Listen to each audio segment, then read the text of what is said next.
Hello les petits potes, j'espère que vous allez bien. On se retrouve aujourd'hui avec un petit café à la cannelle et quelques livres autour de moi pour vous proposer une vidéo recommandation automnale dans laquelle j'aimerais vous présenter des livres qui, je trouve, se marient parfaitement bien avec l'automne et que je vous recommande chaudement de découvrir pendant cette période un petit peu automnale, que ce soit pour une vibe spooky, pour une vibe cocooning ou quoi ou qu'est-ce, vous allez voir, j'ai plusieurs raisons de vous proposer ces différents ouvrages.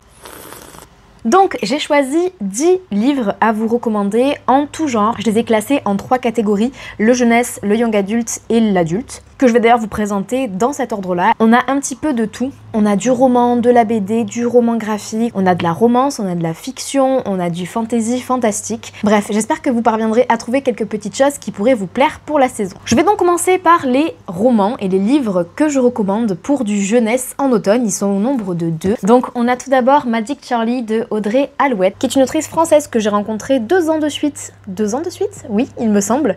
Lors du salon du livre de Montreuil qui arrive à la fin de cette année. D'ailleurs, elle y est quand même assez fréquemment. Je sais pas si elle y sera cette année, mais peut-être que c'est l'occasion de la voir, de la rencontrer et de découvrir ses univers parce qu'elle a écrit plusieurs choses différentes. Ici, dans Magic Charlie, on va suivre un petit garçon qui s'appelle Charlie, dont la grand-mère fait partie des magiciens. Donc c'est des personnes capables d'utiliser la magie, sauf que Charlie l'ignore totalement jusqu'au jour où sa grand-mère disparaît et qui va donc se retrouver propulsé dans ce monde-là et avec des souvenirs qui vont lui revenir, qui ont potentiellement été un petit peu effacés. Bref, c'est une saga en 3 tomes. J'ai lu les 2 premiers que j'ai beaucoup aimés et j'ai hâte de découvrir le 3e, donc je vous le recommande énormément pour cette période automnale, pour le côté, encore une fois, sorcier, magie, et puis un peu doudou réconfortant avec le côté jeunesse. La seconde recommandation que je vous ferai en jeunesse, c'est une recommandation de BD. Il s'agit d'Auchan des Grenouilles, donc de Canepa à l'art et sacré, en sachant que c'est une BD pour laquelle on va avoir plusieurs tomes et que l'illustrateur change à chacun des tomes, ce que je trouve extraordinaire. J'ai lu le tome 1 et le tome 2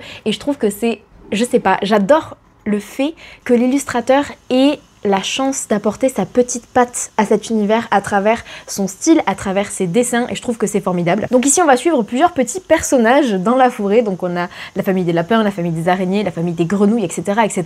Et on va un petit peu suivre leurs aventures. C'est un groupe d'enfants qui se rejoint dans une cabane loin des adultes et qui relève en gros des petits défis comme par exemple un concours de cuisine. Ce que j'aime aussi beaucoup, je vais vous montrer un petit peu les dessins. Donc on est sur ce style de dessin là. Et vous saurez qu'on a aussi des fiches qui apparaissent entre ces pages. Donc ça peut être des fiches avec des recettes de cuisine par exemple. Je viens d'en voir un exemple ici. Mais ça peut aussi être des fiches avec des descriptions d'animaux, notamment dans ce premier tome. On a plusieurs informations concernant les araignées.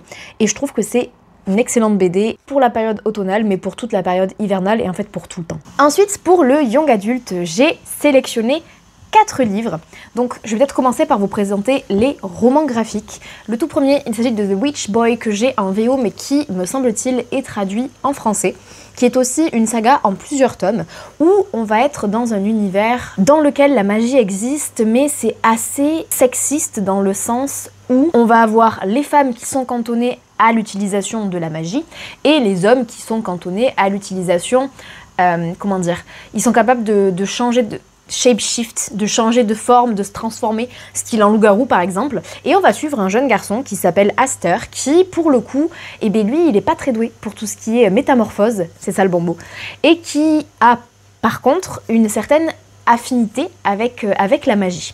Voilà, j'ai trouvé que c'était un très bon roman qui est très spooky, qui nous plonge bien dans cette ambiance tout en étant assez inclusif, donc je le recommande fortement. Un autre roman graphique qui peut se lire indépendamment mais que je recommande de lire dans sa collection que je n'ai pas continuée. Il s'agit de Teen Titans Raven. Donc Teen Titans, c'est une série avec laquelle j'ai grandi, que j'aime tout particulièrement. Je parle pas des nouveaux épisodes de Teen Titans Go, je parle des anciens Teen Titans que j'aime beaucoup. Et donc là, on va suivre un petit peu la backstory de Raven, qui est un personnage un peu sombre, très intéressant d'un point de vue psychologique. Là, on va la suivre à 17 ans après l'accident pendant lequel elle a perdu sa mère. Alors je crois que c'était une mère de famille d'accueil et pendant lequel Raven a perdu en partie sa mémoire. Elle se souvient de certaines choses qui ne lui paraissent pas primordiales et en revanche elle a oublié plein de choses touchant notamment à ses traits de personnalité. Donc je recommande totalement et j'aime beaucoup ce personnage. J'ai 2 romans à vous proposer en young adulte. Le tout premier, il s'agit de Hôtel Magnifique de Emily J. Taylor que j'ai lu il y a 2 ans, je crois, et qui est traduit. Je ne l'ai pas précisé, mais ces deux-là sont en anglais. Je l'ai dit pour celui-ci, mais pas pour le Teen Titans. Les deux sont traduits. Et celui-ci est aussi traduit. Je crois que je vous ai proposé que des romans traduits ici. Donc dans celui-ci, Hôtel Magnifique, c'est un hôtel qui va tous les jours à minuit, toutes les nuits plutôt, changer de position géographique et on va suivre 2 sœurs qui vont réussir à intégrer le staff finalement de cet hôtel. Au sein de cet hôtel, il y a vraiment un aspect très magique avec des concernant les pièces, concernant les personnes que l'on croise, en sachant que les personnes qui peuvent y résider sont quand même des personnes assez aisées. Le problème étant que les 2 sœurs vont se rendre compte très rapidement qu'il y a de lourds secrets très sombres cachés dans cet hôtel, un petit peu au péril parfois de leur propre vie. Voilà, c'est un roman que j'ai beaucoup apprécié. D'ailleurs, je pense que ça se voit parce que je l'ai vraiment beaucoup annoté. Et ensuite, le dernier que je voulais vous présenter, je sais qu'il est connu sur les réseaux, en comparaison des autres qui sont peut-être un petit peu moins connus. J'essaie de chercher des livres peut-être qu'on a moins l'habitude de croiser. Celui-ci a eu vraiment son moment de gloire. Il s'agit de Sorcery of Thorns de Margaret Rogerson, que j'aime énormément et que j'ai dans cette très belle édition grimoire. Regardez-moi ça. Il est sublime. J'ai adoré cette histoire. On va suivre... Attendez, il faut que je vous retrouve le nom du personnage principal. On va suivre Elisabeth qui a grandi au milieu de livres assez sombres qui sont capables d'eux-mêmes de lancer certains sorts qui sont tous stockée dans une grande bibliothèque.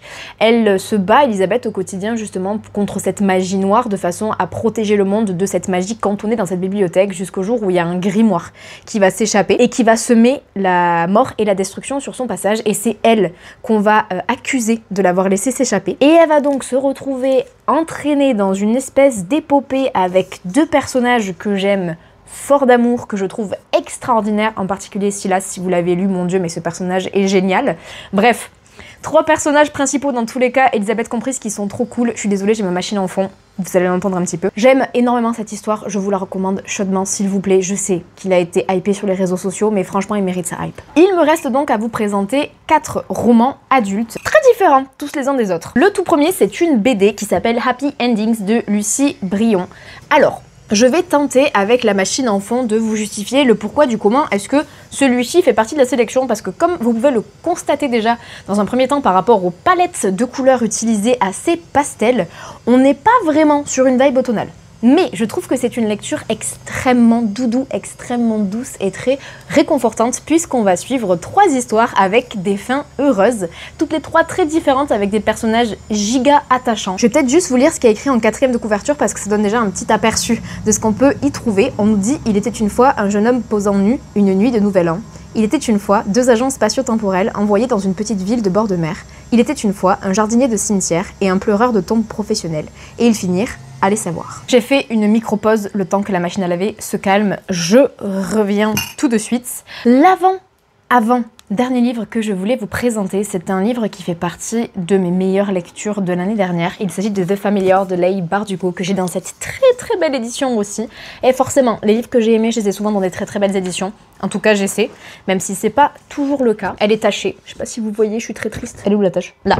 Juste ici, absolument sublime, où on va suivre Lucia. Lucia est donc servante dans une maison assez bourgeoise. Et Lucia sait utiliser la magie, mais elle s'en cache parce que ça serait pas forcément très bien vu. Jusqu'au jour où elle est domestique, comment est-ce qu'on appelle les personnes qui gèrent les domestiques? Bref, la dame pour laquelle Lucia travaille se rend compte qu'elle a utilisé la magie, elle veut un petit peu briller, on va dire, dans son cercle un peu bourgeois et va donc mettre en avant certains petits talents cachés de Lucia en faisant passer ça pour des tours de passe-passe, sauf que ça va attirer l'attention de personnes un peu moins bien intentionnées et que Lucia va se retrouver dans une espèce de tournoi qui inclut donc un peu de tout le monde. On a des bourgeois, on a des nobles, on a des personnes religieuses hautement placées et ça va devenir très rapidement très dangereux pour Lucia. Elle va notamment être associée à une personne qu'on appelle donc le familier, je n'en dis pas plus. C'est un livre qui est traduit et qui est absolument génialissime, que j'ai adoré, voilà, je vous le recommande chaudement et alors il passe trop bien en période automnale. Là, je change complètement de registre et je vais vous proposer une romance paranormale qui s'appelle My Boyfriend is a Vampire, donc de Eva Knight, qui est littéralement mon petit guilty pleasure. Alors, si vous n'aimez pas le smut, ne le lisez pas, parce qu'il y en a quand même pas mal. On est vraiment sur une une jeune étudiante à l'université qui va sortir avec ce garçon qui lui plaît beaucoup, sauf que lui est un vampire et il ne sait pas comment lui annoncer. Et elle, bah bon, elle s'en doute pas trop, quoi. C'est pas le premier truc auquel on pense quand on sort avec un garçon. En plus de ça, il y a des bails parce que son ex-copain à elle est très possessif, très toxic boy. J'ai trop aimé, ça m'a rappelé un petit peu les années Twilight, les années Vampire Diaries.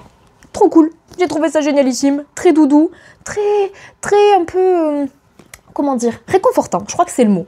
Et le tout dernier que je voulais vous recommander qui est tout juste sorti en français. Il s'agit de A Dowry of Blood de S.T. Gibson, qui s'appelle La dot de sang, je crois, en français, qui est tout bonnement l'histoire de la femme de Dracula. Donc j'allais vous préciser que c'est fictif en vous parlant de la femme de Dracula. Tout va bien, je vis dans un monde de livres et d'histoires. Donc on va suivre le journal intime, en fait, si vous voulez, c'est la femme de Dracula qui va littéralement nous parler dans ce livre-là, et je l'ai trouvé très bien. Encore une fois, il y a du smut dans celui-ci aussi. Mais toujours est-il que j'ai beaucoup aimé la psychologie du personnage, je l'ai trouvé ultra bien rédigé. C'est vraiment un livre très particulier que je pense que je n'aurai pas d'autre occasion de découvrir, en fait. On est vraiment sur une atmosphère très original. Je l'ai beaucoup aimé à tel point que je l'ai annoté alors qu'il était jaspé. Ce qui est extrêmement rare pour moi, je n'annote pas les éditions spéciales. Celle-ci, je l'ai annotée. J'ai littéralement mis des post-it comme ceci dans cette très belle édition. Voilà, donc vraiment un livre que je recommande totalement pour cette période-là. Donc voilà pour cette vidéo recommandation automnale. J'espère qu'elle vous aura plu, j'espère que vous aurez réussi à trouver des petites pépites et des petits livres à découvrir potentiellement cet automne. Peut-être que vous en avez même certains dans vos palles et que ça vous motivera à les piocher. N'hésitez pas à me dire si vous avez lu certains de ces livres et si vous les avez ou non aimés et pourquoi. C'est vrai que comme c'est des livres qui m'ont beaucoup plu, je serais curieuse de savoir ce que vous en avez pensé. N'hésitez pas à me recommander aussi des livres qui potentiellement passeraient bien à l'automne. Vraiment, je vis pour cette vibe et pour cette ambiance automnale, je la trouve sublime. Et en plus de ça, comme les journées raccourcissent, je trouve que d'avoir cette petit esprit, cette petite atmosphère qui se crée, c'est très réconfortant et ça fait du bien au moral. Merci beaucoup si vous avez regardé cette vidéo en entier. En attendant, je vous souhaite de très belles lectures et on se dit à très bientôt pour une nouvelle vidéo. Salut!